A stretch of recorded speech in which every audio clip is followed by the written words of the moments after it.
mübarek. İllerle sabredip dözdü bu halkım. Bilirdi bu hasret bir gün bitecek. Qarabağ düşmenden azad edildi. Azerbaycan zafer günü mübarek. Bilsinler şehitler, bilsin gaziler. Tüküren o qanlar olmadı ədər. 44 günde geldi bu büyük sefer. Qarabağ bizimdir, hamı bilecek. Azerbaycan zafer günü mübarek. Qanla tarix yazdı şanlı ordumuz. Zaferle taclandı milli ruhumuz. Özüne qayıtdı cennet yurdumuz.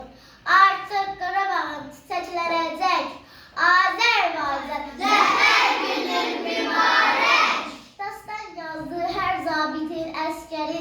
Dağıtdı düşmənin postur səngəri. Karşısında diz çöktün menfur düşmənin. Her zaman karşında tir tir əsəcək.